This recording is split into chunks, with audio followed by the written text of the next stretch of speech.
Hi, Catherine. Hi, Bob. How are you? I'm well, thank you. Well, good. Let me introduce you. I'm Robert Wright. This is The Wright Show, available on both streaming video and via audio podcast. You're Catherine Wilson, a philosopher. You're currently visiting professor of philosophy at the City University of New York Graduate Center. Is that fair to say? That's right. You're something of an authority on the ancient Greek philosophy of Epicureanism. You have written scholarly tomes with such titles as Epicureanism at the Origins of Modernity, which was published by Oxford University Press. But you have a new book out that's aimed at a popular audience called How to Be an Epicurean, The Ancient Art of Living Well, published by Basic Books. Now, there is, as you know, a book called How to Be a Stoic. In fact, the author, who is a colleague of yours, CUNY, a philosopher, Massimo Pigliucci, has been on the show. And I gather, and as you say in the book, Stoicism is undergoing something of a resurgence of interest. People are adopting it as an actual guide to living. And you're, to some extent, presenting Epicureanism in contrast to it, and you're something of an advocate, I guess. Is it too much to call you a practicing Epicurean? Well, I suppose so. I mean, I suppose the first thing to say is I am not a classical studies scholar. So I'm not an ancient philosophy specialist by any means. I got into this by being a 17th century specialist and looking at how Epicurus and Lucretius, his follower, got back into the picture. So, and it was through that purely intellectual interest in 17th century atomism and materialism that I kind of drifted into thinking more about the relevance of Epicureanism today. So I'm not a card-carrying anything. Well, maybe I'm a pacifist. Card-carrying pacifist. But and we should say, no plot spoilers, but we'll get into this. I think Epicureanism has a certain kind of anti-militarist bent. Absolutely. I take it, and we'll get to that. But go ahead. But I've been trying to persuade Massimo that Epicureanism has a lot going for it, and that Stoicism is not the only way to go. I understand that people are really interested these days in looking back at ancient philosophies for their own lives, and I see why they want to do that. Yeah. So let's. I definitely want to compare it with Stoicism along a number of dimensions, and there's a place in the book where you do a kind of a handy point-by-point comparison, and we'll touch on some of those. Why don't we start out by talking about the role of pleasure in Epicureanism? Because I think, one of the connotations of the term Epicurean today is of kind of hedonism, self-indulgence. And I think on the one hand, you're going to say that that's in a way misleading. On the other hand, pleasure does play a central role in the logic of Epicureanism, right? And as a value, that in some sense you can organize your life around. Maybe that's putting it a little too strongly, but it's an important concept, right? So do you want to talk about that? Yeah. So hedonism is pleasure taken to extremes, and no Epicurean ever recommended that because they saw that there are two limitations on that. First, you usually get yourself into trouble if you go too much into the pleasures of food, drink, sex, power, domination, but also there are ethical limits. So there's no way to go all out and stay within the limits of Epicureanism. On the other hand, what they do is give you a permission to enjoy innocent pleasures, and they don't see an opposition between pleasure and virtue, which all the major moral philosophies and religions seem to do. There's a kind of core of asceticism in not only Western, but Eastern thinking. And Epicureans were completely opposed to it. Yeah. So, I mean, could you almost broaden that to say that feelings generally are viewed with more suspicion by Stoics than by Epicureans? Of course, Stoics aim to be able to preserve their equanimity and even happiness under even highly adverse conditions. I think Epicureans are a little less optimistic about that. But does that and that, that involves, I guess, in the case of Stoics, that entails an ability to some extent divorce yourself from the guidance of natural emotions, right? I mean, is there a broader distinction between Stoicism and Epicureanism in just the way we think about kind of our animal nature? Oh, I think so. Absolutely. The Stoics, of course, wanted to insist and magnify the difference between animals and humans. And Epicureans will do that to some extent because humans have particular talents. They invented culture and they have a reason. But they think of the emotions as like perception, something that we're outfitted with that is conducive to our survival and functioning. So in the first place, they think you can't just suppress your emotions by thinking in certain ways. And secondly, why would you want to? If you could just take a pill that would make you completely numb against grief, against all forms of irritation, as well as against wanting things, liking things, being motivated to pursue things, life would seem incredibly numb and boring. So, Stoics will tell you that they only want to free you of the painful emotions. Really, their rhetoric suggests otherwise. Seneca thinks any little bit of emotion is bad. The emotions are diseases.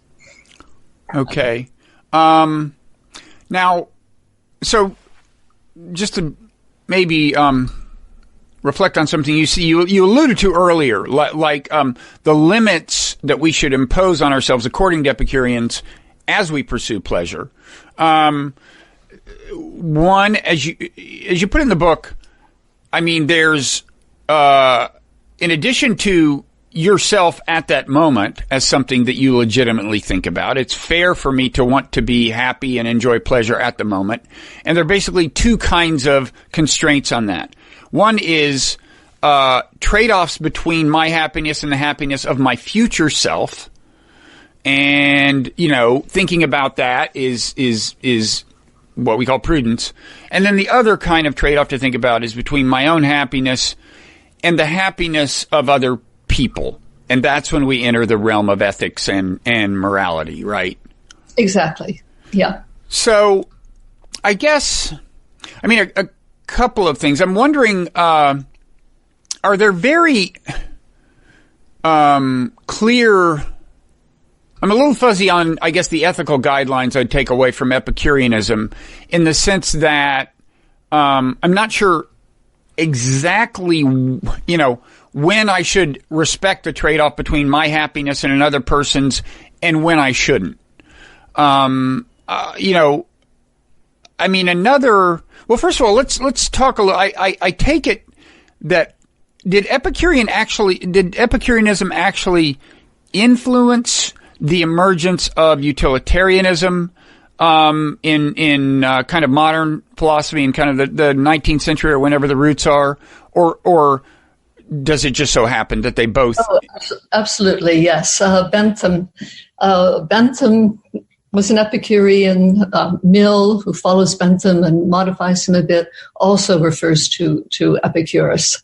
So Bentham is a particularly hard-line Epicurean utilitarian, and I don't think the original Epicureans ever thought in terms of measurements of utility or making social decisions based on utility. They were really just thinking of interactions between people who knew each other well.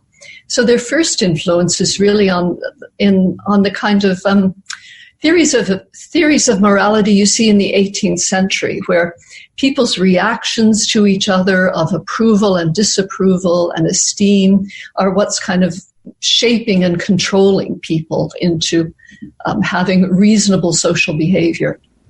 Okay.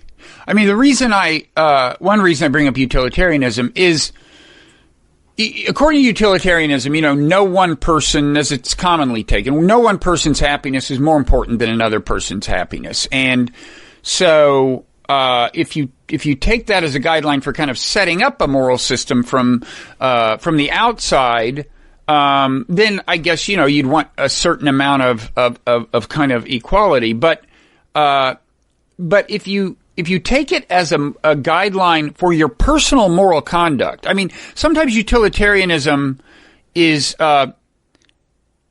seen as a really extreme prescriptive philosophy, because the idea is, if I really take seriously the idea that everyone else's happiness is as important as mine, then whenever I'm enjoying something at the expense of any increment of enjoyment of another person, then I should change that, right? So in theory, I should be spending all my time giving away food to people who have less. And I should, right? I mean, utilitarianism is sometimes taken that way, and it seems to follow from just the two assertions that happiness is good and that no one person's happiness is better than any others. If you take that seriously as personal moral guidance, you have to become kind of a saint to comply with it.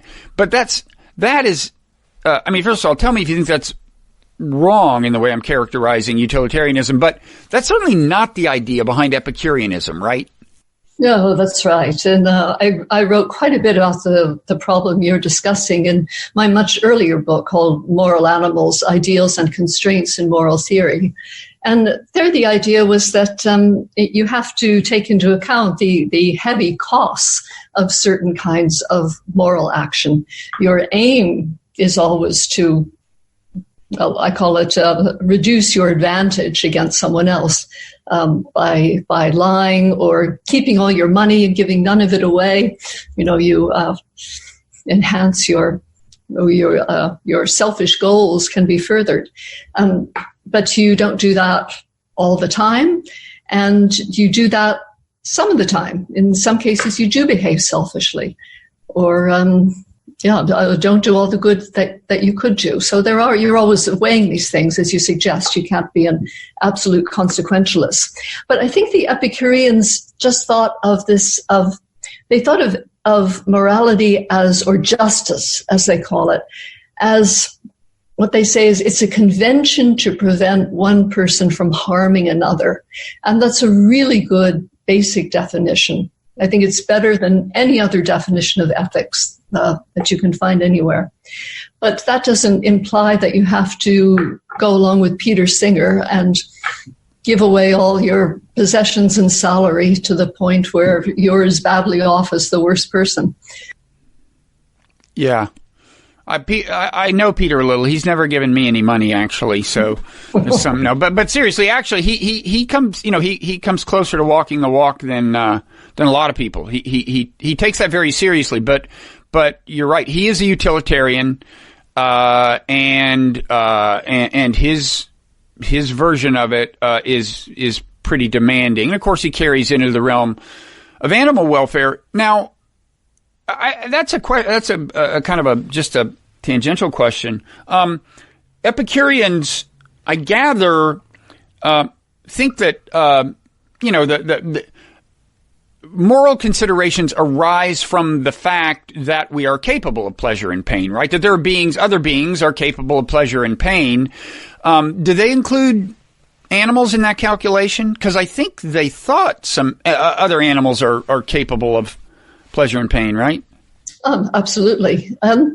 There's Lucretius writes quite a bit about animal behavior, and he even writes about the cow who's mourning for her lost calf, and you could take that as an invitation to not eat veal or maybe to be a complete vegetarian. But they never said anything of the sort, really. And I think, like all ancient philosophers and most philosophers until recently, though not all of them, they were thinking of humans in a speciesist and privileged way. Mm-hmm. So you could extend this pleasure and pain thing, but they didn't. Okay. And just to close out this question about kind of the nature of the moral guidance you get from Epicureanism, I guess the key distinction is between actively harming someone and failing to help them. I mean, I'm sure that if they would say if you see someone who's about to die, you do something, but there isn't the same the same mandate to go out looking for people to help that, say, a utilitarian might articulate. And I gather it's more about thinking of yourself as just not having the right to harm people via things you do. Is that? Well, that's part of it. But I think an Epicurean is also very worried about pain. Right? The pain that's imposed on people for no good reason. So I would think a latter-day Epicurean would be very critical, for example, of our prison system and the way in which people are living in slums and ghettos and tenements these days. And to the extent that those situations are coming about because someone is benefiting from it. Someone is getting an advantage from mistreatment of others. Epicurean would say that's unethical. Mm-hmm. Of course, some of those are a product of government policy more than the actions of any one individual. In other words, there's nothing I can do about conditions in the prison very readily, but it is, except as a citizen, advocating policy. Maybe we could talk just briefly about Epicurean. Well, no, let's back up. Let's make this a placeholder. I want to talk about Epicurean attitudes toward the political authority itself, their view of things like patriotism and so on. But I want to let's now back up to a really foundational level. You spend a certain amount of the early part of the book talking about the Epicurean conception of just kind of how nature works, and you do a little contrasting of that with the Stoic version of how nature works, and that's this is something that I've often seen emphasized in discussions of Lucretius's. As you said, he's this Roman poet who kind of popularizes Epicurus, especially in this well-known long poem called what is it, On the Nature of Things? On the Nature of Things. On the Nature of Things. This gets us back to your original interest in Epicureanism because it's a worldview. It's a view of the world that in some ways resonates with a modern scientific worldview, and I think you see it as relevant to a lot of the other aspects, the moral aspects, and the kind of self-helpy aspects, and so on. So you want to talk about that a little? How they saw the world working? Sure. They were atomists. They believe that all which is to say, atomists. They believed in atoms. Okay. In atoms, yeah, which were tiny material particles. Although sometimes gets a bit complicated. Sometimes these were actually seeds. They speak of them as seeds. And atoms and the void existed. We would never be able to see the atoms, they thought.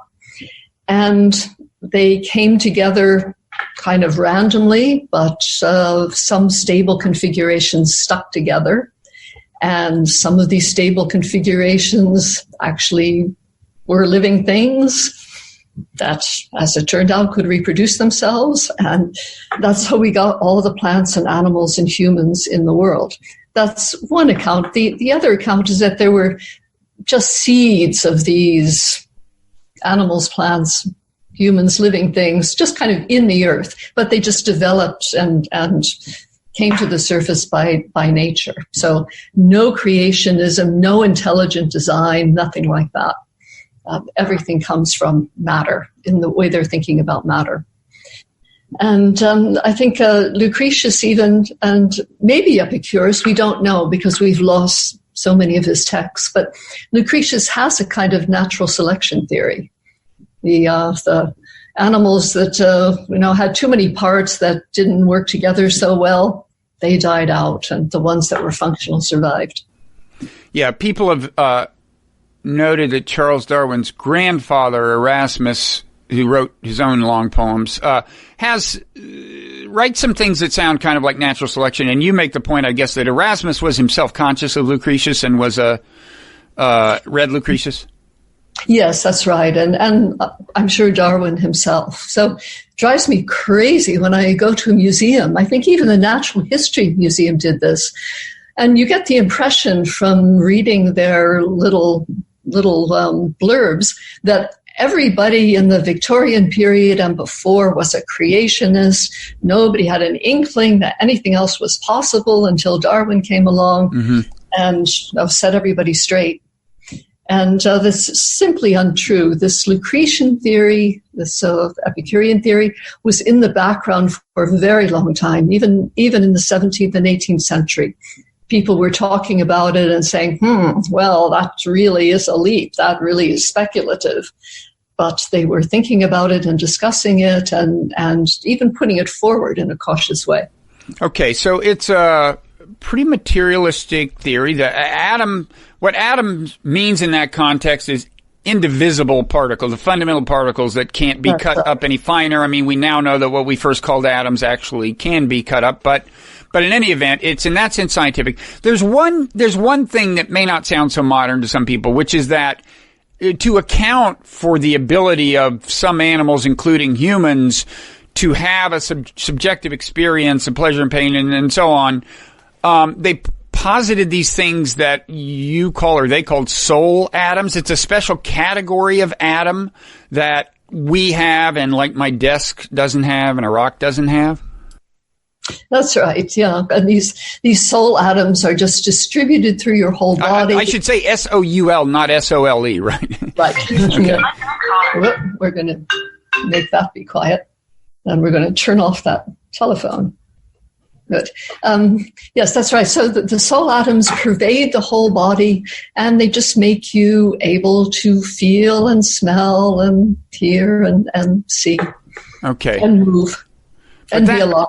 But that said, it was materialist in the sense, I guess, that we're still talking about atoms, and in any event, their takeaway was that there's no afterlife. Once you die, that's kind of it for any kind of coherent soul. It was fundamentally, well, maybe atheistic is too strong a word, but I mean, you tell me. They didn't dismiss the idea of gods in any sense, but they kind of moved them to the periphery of their thinking. Is that?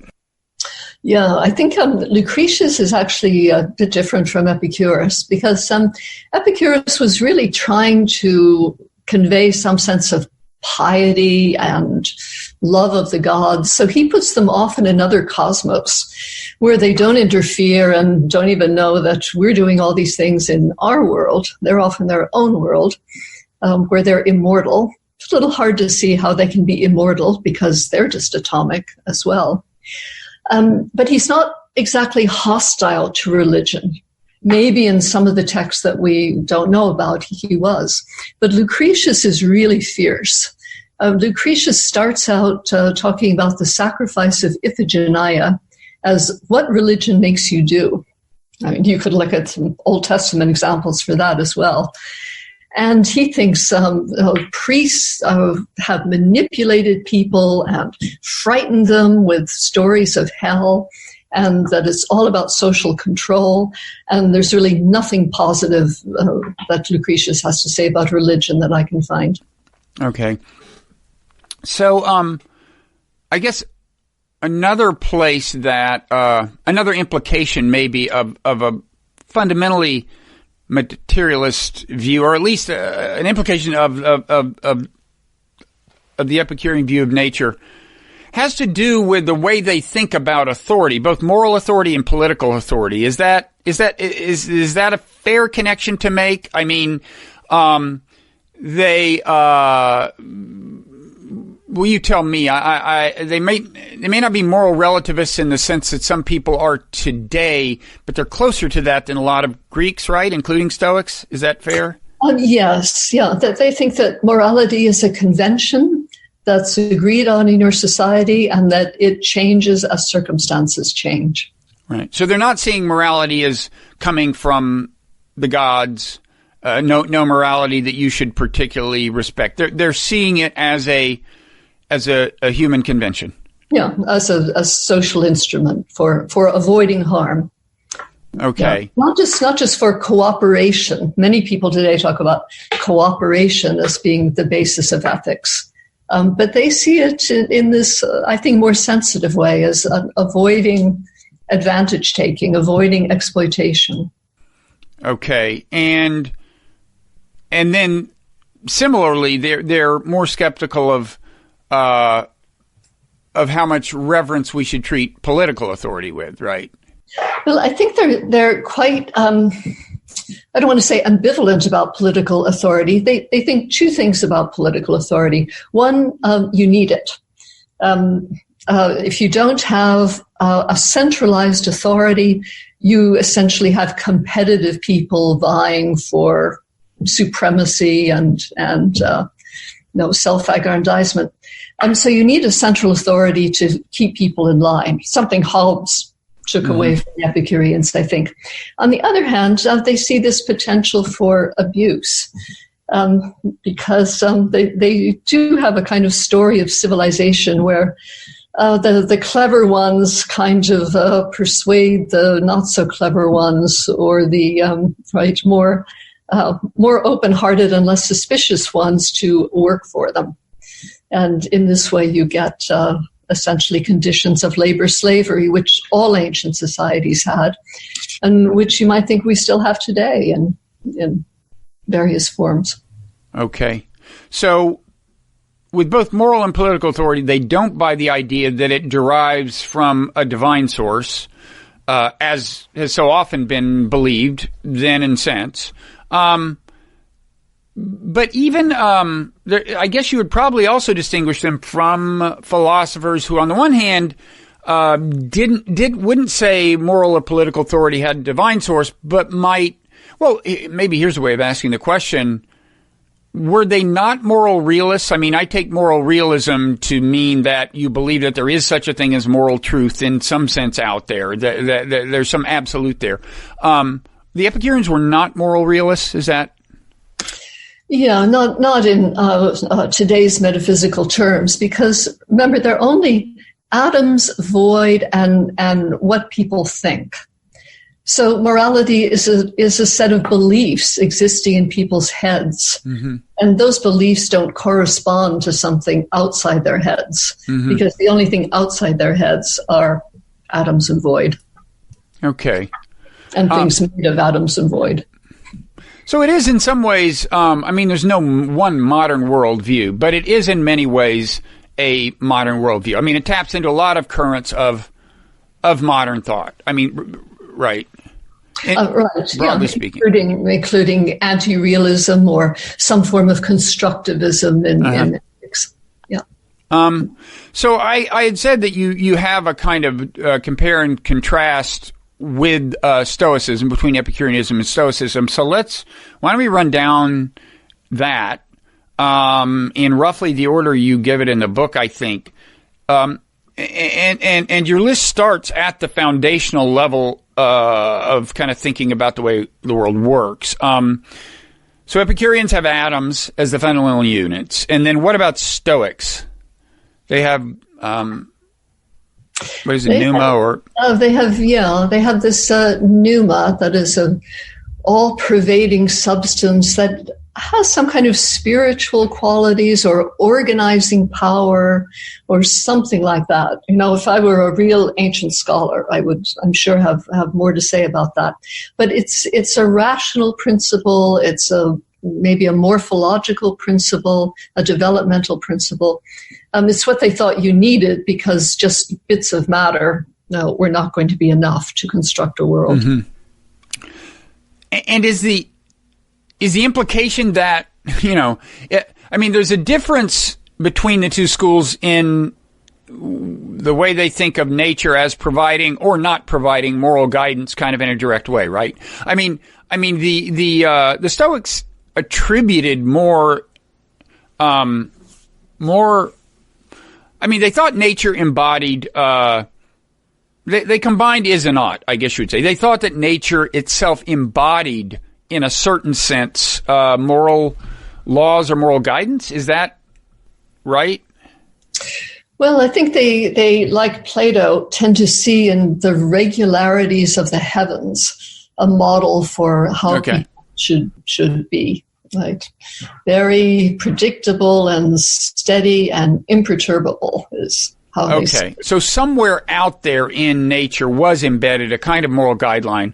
Although nature, as it impinges on organisms on a day-to-day basis, on us, was actually in some ways something to be resisted to the Stoics. I mean, our natural emotions were viewed with tremendous skepticism and suspicion. Yeah, that's right. So Marcus Aurelius talks about the human soul as an inner citadel that is impregnable, whereas the Epicurean sees you as just part of the world, stimuli coming in, your actions going out, you're feeling this way or that way about what is happening. The Stoics sort of want to say you can be the center of calm and order. Mm-hmm. The fray of the world is out there, but it doesn't have to disturb you, and you can make changes in your own head such that it doesn't disturb you. And the Epicureans were both skeptical of how realistic an aspiration that was and not so sure they'd want to get there anyway? Exactly, yeah. They thought this prescription against grieving for dead friends or relatives was, just barbaric. How could you ban grief as a legitimate emotion? Okay, so the emotions, the feelings, both positive and negative, that give shape to our lives, deserve respect, even though there is this central kind of respect for pleasure in Epicureanism. There's a certain kind of respect for the negative emotions as well? Well, I think so. I can't, I don't think I can cite any passages that would support that, but I think Descartes, who I think took up this Epicurean anti-Stoic view, and in his writings, he says somewhere that all the emotions are good. Even grief can bring you a kind of joy in the end, and none of them should be shunned. None of them should be disparaged. They're all part of human experience. And I think when you're really having a bad time with someone or something, you do just think, oh no, I want to get rid of this. This is just really unpleasant. Why am I so obsessed about this thing? But I've found that just working on your own head is not very effective, whereas changing your circumstances, changing the inputs, that's what really works. And then you're able to change your way of thinking and develop a more objective and distanced attitude. But I think, along with the Epicureans, that you can't do it just by retreating to your inner citadel. Okay. And by the way, you referred to Descartes' version of Epicureanism as being anti-Stoic. Were Stoicism and Epicureanism thought of as rivals back in the day? I mean, there were after all more than two schools of Greek philosophical thought, but were they thought of as particularly kind of playing in the same ballpark? Yeah, absolutely. And maybe the source for that is Cicero, because in many of Cicero's dialogues, the one on the nature of the gods, Tusculan Disputations, maybe some of the others as well, he really sets them against each other. He has a spokesperson for the Epicurean view and spokesperson for the Stoic view, and they get to present their best case and kind of question each other. Yeah. Okay, so another comparison you make is that Stoicism is a virtue philosophy. They posit for, I don't know, what is it, courage, wisdom, temperance, and something else. What is it? Wisdom. Wisdom. Oh, I didn't mention wisdom? Courage, wisdom. Courage, temperance, wisdom, and, what's the other one? It'll come to you. Yeah. It's a good thing your book isn't called How to Be a Stoic. Sure. Then it would be embarrassing that you don't know four Stoic virtues. But Justice, I would think. What's that? Justice. Oh, okay. That's right. Whereas now, and Epicureans, as you said, Epicurus emphasized justice, and they emphasize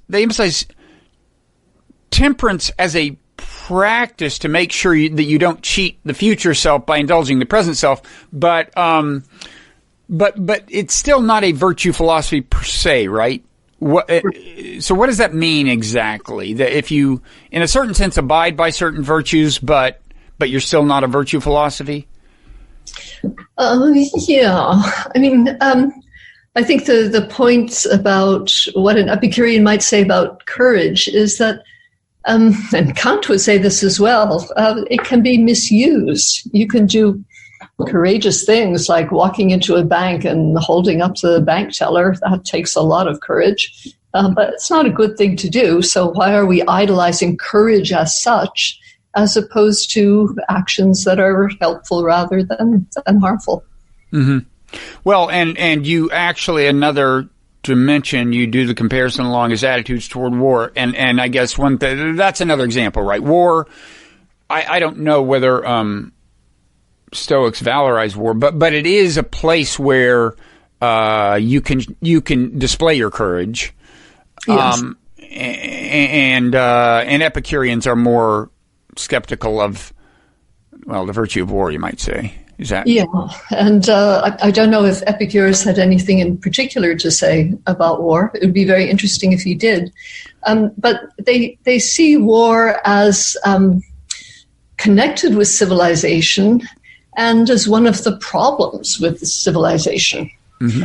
Where other ancient philosophers, they either take war completely for granted, it's just part of life. You go and conquer, and you defend yourself against being conquered, because obviously people want your stuff and you want their stuff. And that's just sort of unchallenged by most of the ancient philosophers, and Plato, Aristotle, the Stoics. So military valor is really prized in ancient societies. It's thought to be a very, very good quality to have. And the Epicureans think, well, if you want to be happy, don't join the army, and don't get into ships and start going off and marauding and looking for treasure. Right, find your happiness and peace and contentment at home. So.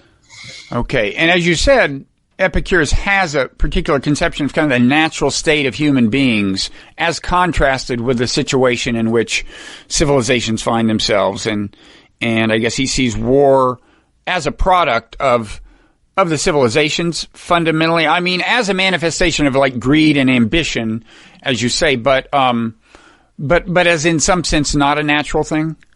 Yeah, I think that comes through in Lucretius. Okay, and so we would guess that Epicurus. So was his work was it was destroyed in like a famous volcano? A lot of it, or yeah, that's right. There was a very good collection of Epicurean writings in Herculaneum, and that got covered in lava and dust, and is now being dug up and reconstructed, but still very hard to read. But Epicurus wrote many, many books, and he probably had something to say about war as well as kingship and love and all sorts of topics. Okay. But the other reason we don't have so much is that unlike Plato, Aristotle, and the Stoics, who were quite easy to reconcile with Christianity, if you took the right bits, it was very hard to make a Christianity, Epicureanism fusion. So there wasn't the same care about preserving manuscripts and translating them. That's interesting. Yeah, and we're just lucky that a few copies of Lucretius survived because... And why was it? I mean, of course, it wasn't theistic. There's that, but was there more than that about it that made it less compatible with Christianity than some other schools? I think the mortality of the soul. Yeah, that's not. That's a problem. I'm starting to see why. It wasn't. No heaven. Wouldn't be the. wouldn't be the first text they saved if the hot lava started flowing in their direction. Maybe that's right. Okay, so you also talk about, and we've kind of touched on this, moral authority. Stoics see natural law as the source of moral authority in some sense. To the Epicureans, morality is a convention of agreement among human beings. Yeah, there's no such thing as natural law, except that atoms tend to fall in a certain way, except when they don't, when they swerve. But law as such is just a human convention, a human agreement. So it's kind of a misnomer to speak of laws of nature, because there just aren't any. And no natural rights either. Now, did they believe there were no laws of physical nature, or just there were no moral laws derivable from the nature of physical stuff? I think no laws of physical nature in the sense in which 17th century people, Galileo and some opticians before that. So they're regularities and tendencies, habits of nature, like the fact that sheep give birth to more sheep. Uh-huh. That's a natural regularity. But laws of nature and anything like the quantitative sense or the some scientific sense, they just don't have those. But nobody else does really in the 17th century, except in this idea that Providence has so arranged the world, the Stoics would say, that you have these rights that are grounded in nature somehow, and you have these obligations that are grounded in nature. Mm-hmm. Well, I guess if they thought there were no laws per se of the physical world, maybe that answers a question I had, which is that you say that Stoicism is deterministic. And Epicureanism less so. Epicureanism emphasizes more the role of chance. And in one sense it makes sense because the Stoics, they so emphasize dealing with the hand you've been dealt, right? Like whatever your fate is, there's a way to preserve equanimity amid it. And that makes sense if they view the world as deterministic and your fate at any given moment as having been inevitable. But I didn't really understand why the Epicureans with an atomistic worldview would not be deterministic. But it's just built into they were just, I mean, maybe, they're like closer to quantum physics, I guess. But they just the way they thought of the world, quirky. Yeah. The atoms are just knocking around. They have a general tendency to fall downward, whatever that means. But they're also kind of being pushed upward, and they don't fall in straight lines because sometimes they just swerve, which Epicurus thinks is somehow the basis of free will, though he never explains how that actually works. But they do stress choice and avoidance. Those are their big terms. So they do believe in free will. They do believe in human power. So I guess that comes from the soul atoms, presumably. I don't know if they said that, but something like that. Okay. So universalism versus relativism is another dimension on the Stoicism versus, and I guess we've seen the relativism part, that being associated with Epicureanism, but universalism. It means what in that context? You're associating it with Stoicism in what sense there? I think the Stoics envision something like the extension of, especially Roman, civil society to the whole world, right? With everybody under one political system, under one moral system. They think that's the way things are heading and should head. Okay. How convenient. Then as you say, another point you make, just a more negative view of emotions among the Stoics than among the Epicureans. We've talked about that. Stoics thought family life was almost an intrinsic moral good, whereas the Epicureans could take it or leave it. There, Epicurus and Lucretius seem to divide again, as they did in religion. Okay. So, in the Epicurean garden, it was kind of a free-for-all because they had women, they had philosophical women. These women are called courtesans in ancient literature, but that just means they're not married and they're not prostitutes. They're just what we would call today sexually liberated women who are free to have affairs and arrangements with men. And Epicurus thought that was the ideal situation. He thought marriage and children would just bring you trouble and vexation. So, but if a philosopher wanted to get married, that was okay. That wasn't prohibited or anything like that. Lucretius seems to have a more favorable view of marriage. He thinks that if you don't have children, you're really missing something. That's really a shame. And maybe you should get a different spouse if you're not having children with this one, because it's all just biology and physics. And you haven't been cursed by the gods. You just need a different material arrangement. Okay. Another difference you say is that Stoics thought that suicide was sometimes the option to choose. Epicureans not so much. But I think the Epicureans were especially dubious about all the political reasons for suicide that you find in the Stoics. Of course, Seneca's an example of political suicide. He was driven into the corner by Nero. But you shouldn't get... I'm actually not familiar with that story. So it was the honorable way to go because... he was probably going to be assassinated anyway. Uh-huh. So the Epicurean view is if you get mixed up in politics, you're asking for trouble. You're going to be dealing with tyrants and monomaniacs and assassinations and executions and enemies and persecution.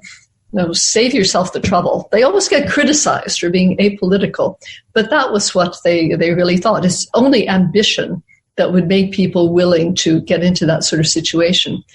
And then to kill yourself because things are going badly for you because of the tyrant, it's really too bad that you got into that situation, but it's sort of ridiculous.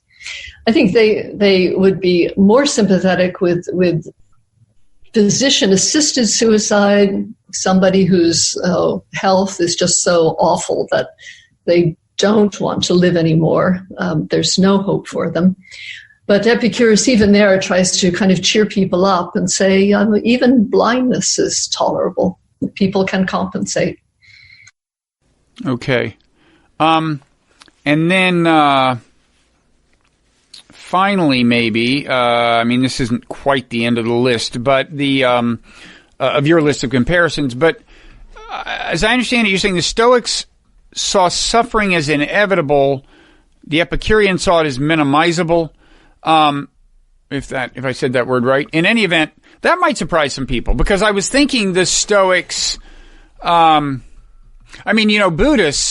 I actually did a conversation with Massimo on comparisons between Buddhism and Stoicism and differences, but, Buddhists say that, suffering is the thing that's not in, their view is in some ways like the Stoics. It's like you can deal with the situation, especially if you don't take your emotions too seriously in a certain sense or view them with a certain kind of critical distance.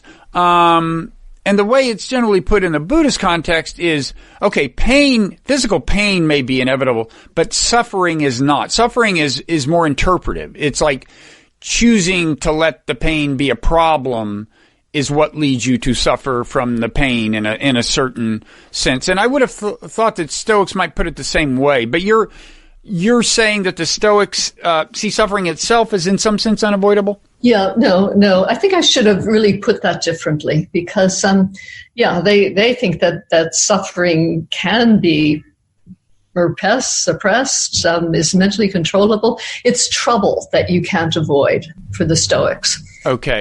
So if you're in political life, as we were just saying, you're going to run into trouble. If you're in family life, you're going to run into trouble. So it's trouble that you can't avoid, but you can avoid suffering. That's right. I think I misstated that. Where the Epicureans would say, you can do a lot of things to avoid trouble in the first place, or to get out of it quickly by your actions, not by rearranging your head, in case you do run into it. Okay. And we've kind of alluded to, I guess, what you say about a certain skepticism on the part of Epicureans about patriotism, nationalism. I don't know if we were very explicit about it. It kind of follows from what we did say, I guess, having to do with their view of political authority. There were places in the book where I almost got a sense that they would have been fans of international law, but I guess maybe that wasn't like a term that was actually in use then. I don't know, but well, if you think of international law as the centralization of an authority to prevent people from harming each other, yes, they would have been in favor of things like the UN if it were more effective than it is, and it maybe had a different conception of itself than it is. But let's see, what were we? What's the focus here? I think. Well, patriotism. Patriotism, yeah. So they would say, look, what's a country? A country is just a bunch of atoms that people in their minds have decided to call their country. They have drawn arbitrary boundaries and lines and said, these are the borders of our state. Why would you have emotional attachment to such a thing, particularly if it involves aggression against other people? Mm-hmm. Yeah, I'm kind of warming up to them.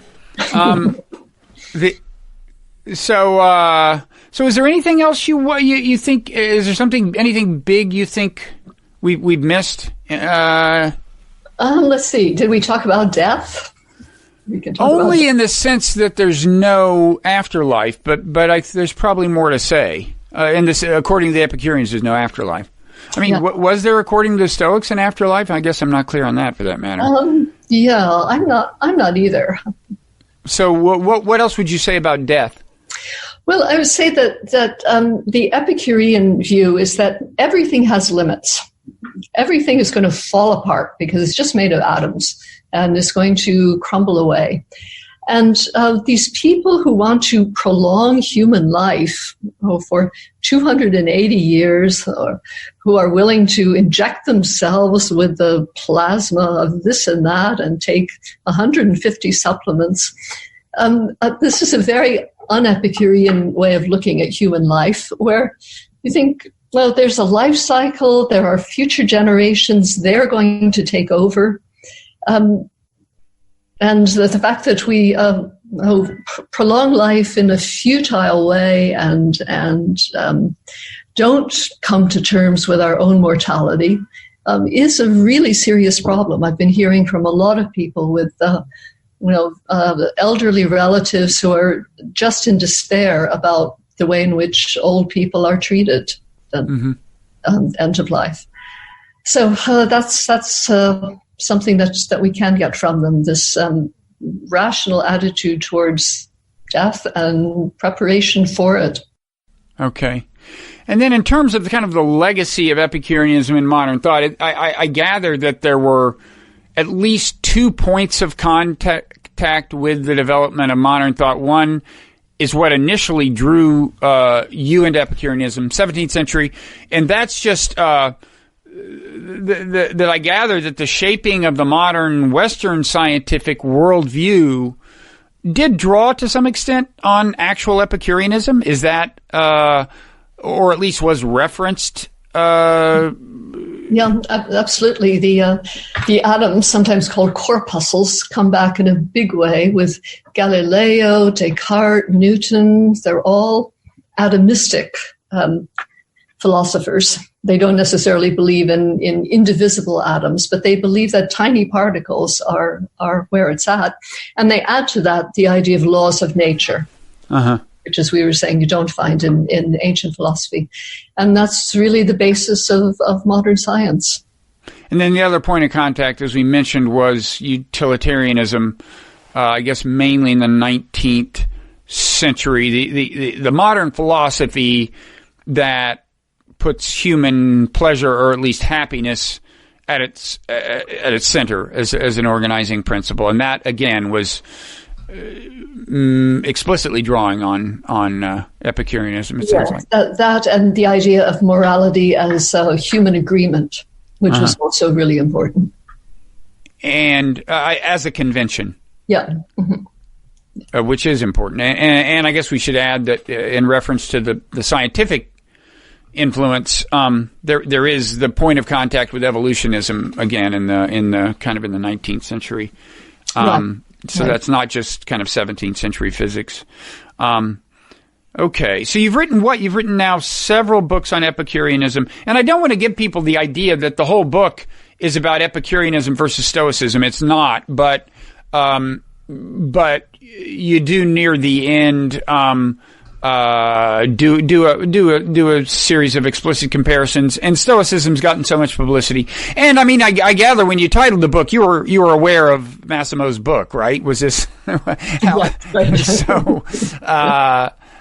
so you can certainly get that out of that, but it's not mainly a comparison of the two. It's an accessible exposition of Epicureanism. So you've written what, 3 books on Epicureanism, or? Yeah, and I mean, other books and articles have dealt with atomism in a more specialized way, 17th century atomism, and life sciences of the 17th and 18th century. I've worked on that as well, microscopy. So are you gonna stick with Epicureanism, or are you gonna shift gears after you get finished talking about the book? Well, I'm trying to write a book on Kant that shows Kant against the materialists of the 18th century and against many of the progressive tendencies, socially progressive tendencies amongst the materialists. So it's a continuation of what I've been doing all these years. Now, how much of that will be like a novel interpretation? I had thought of Kant as the kind of guy who wouldn't like materialists, but I really don't know much about him. I mean, is that much can be assumed, or?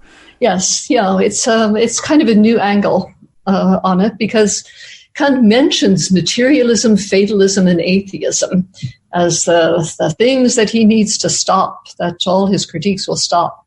But very few people have looked into this or written about it, because Kant practically never mentions materialism again using that word. Mm-hmm. But I think you can reconstruct a great deal of what he has to say in terms of this Stoic Epicurean dialectic and his worries about the sciences of the 18th century and the threat to human freedom that he sees in the sciences. So you said the 3 things he was against were materialism, atheism, what was the third? Fatalism. Fatalism. Now that's interesting, because the fatalism I'd associate with the Stoics. The materialism maybe more with the Epicureans, and the atheism maybe more with the Epicureans. Do you find it easy to understand what Kant is talking about in general? I find, I mean, you're reading him in translation. That's a problem. But, you compare him to Hume. I mean, Hume is just, to me, much more straightforward. Yeah. Though Kant is a very, there's a real contrast between his lighter popular writings and essays, things he wrote for magazines, which you can easily understand. And the 3 critiques, which are very repetitious and diffuse. But it really helps to have an interpretive key. And then if you go in, as I'm going in with this hypothesis about what he's really worried about, things sort of fall into place. And that's how I'm trying to teach my students this term. So by interpretive key, you mean an organizing principle, a working hypothesis that allows you to look for certain things and ignore others. Exactly. Yeah. Yeah. No, that is always valuable. I mean, it's funny. I have more or less have attention deficit disorder. I have a very hard time paying attention, but I've noticed, like, if I'm going to make an argument, like if I know what my thesis is going to be, at least tentatively, it's easy to focus on the writing because confirmation bias is motivating you. You're just looking for that gratifying, affirming evidence, and it keeps you going. Yeah. Yeah, that's a good way to put it. So there you go. Well, congratulations on the book. It's been out just a couple of months now. Yeah, since the end of September, I think. Okay. And, I hope you vanquish your rival Massimo. Well, I think the dialectic has been going on for a couple of centuries now, so I don't expect it to be over anytime soon. You don't think you're going to settle it once and for all? I don't think so. Okay. He may have other ideas. You never know. Okay. Well, thanks a lot, Catherine. Okay. Thank you.